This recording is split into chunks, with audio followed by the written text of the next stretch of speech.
Inclusive party, Akhil Bharatiya पान महासंघ और बिहार के 1 करोड़ तांती तत्वा पान समाज की तरफ से आपको लाल सलाम पेश करता हूं। अरे बंद करो। एक तरफ बुलडोजर खड़ा है और एक तरफ जब लाल सलाम बोलते हैं तो ऐसे लगता है, ऐसा ताली बजता है जैसे लगता है घर का बिलैयो नहीं भागेगा। हमको लगता था लाल सलाम वाला बड़ा ताकतवर होता, हाथ वाला। अगर आपको बुलडोजर से लड़ना है तो अपने बाजुओं में ताकत लाना होगा, अपने दिमाग को मजबूत करना होगा। खड़े होइए और मेरे साथ खड़े बोलिए।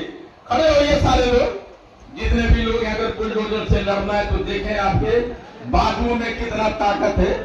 खड़े होइए। कैसे लड़िएगा? बुलडोजर के सामने खड़े होने में इतना देर लग जाता है। मेरे साथ बोलिए कि सामने बुलडोजर खड़ा है और कहिए पूरे ताकत से, लाल सलाम जिंदाबाद, जिंदाबाद, जिंदाबाद। नहीं हुआ। उधर भाजपा का बुलडोजर खड़ा है। अब बुलडोजर के लड़ने के लिए 12वां अधिवेशन है। जब मुंह में आवाज नहीं होगा, बाजुओं में ताकत नहीं होगा और पैरों में ताकत नहीं होगा तो बुलडोजर क्या मोटरसाइकिल को भी पीछे नहीं धकेल पाइएगा। बोलिए पूरे ताकत से, ऐसा बोलिए कि नरेंद्र मोदी और अमित शाह और भाजपा के सरकार के कान का जो पर्दा है ना वो फट जाए। बोलिए लाल सलाम जिंदाबाद, जिंदाबाद, जिंदाबाद। देखिए वो जो आदमी खड़े हैं कोर्ट में व्हाइट शर्ट में, उनके मुंह से आवाज नहीं निकला लाल सलाम का। अरे भाई, यहां खड़ा होके लाल सलाम पैदा लेने वाले अगर लाल सलाम नहीं बोलिएगा, आपका मंच, आपका घर, आपके नेता, आपके मुंह से लाल सलाम नहीं निकलता है तो बुलडोजर से कैसे लड़िएगा भाई? आप ही से बोल रहे हैं जो आप खड़े हैं, आपने लाल सलाम नहीं बोला, बैठ गए आप।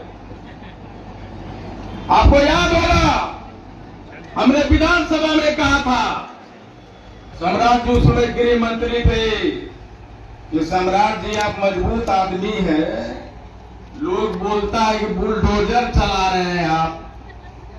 और मैंने कहा जब आप बुलडोजर की बात करते हैं तो लगता है कि नकलची आदमी है, किसी का कॉपी कर रहे हैं।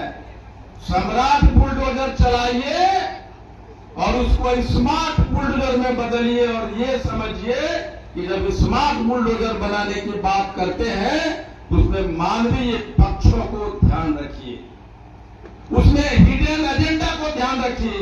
जब हम मानवीय पक्षों की बात करते हैं तो हमने कहा था जब बुलडोजर आपका चलता है तो परिभाषा घरों का बदल जाता है।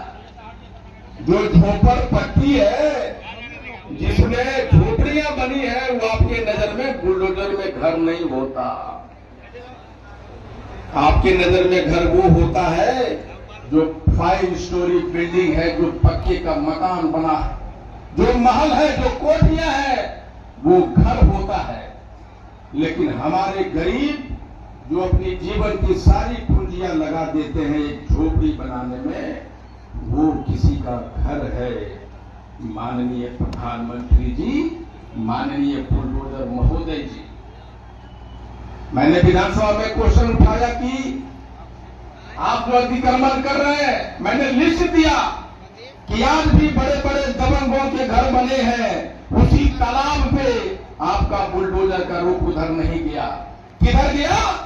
जिधर मुशहरों की बस्ती थी, जिधर ततवा की बस्ती थी, जिधर पासवानों की बस्ती थी, जिधर दलितों की बस्ती थी।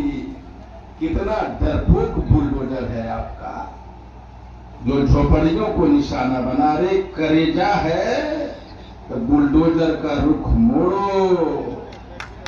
और उन दबंगों के घर की तरफ जाओ, तब पता चलेगा कि बुलडोजर क्या होता है। भाजपा के प्रमुख आपका नेता आदरणीय दीपंकर भट्टाचार्य जी महोदय जब मैंने राजनीति शुरू की थी तो आपको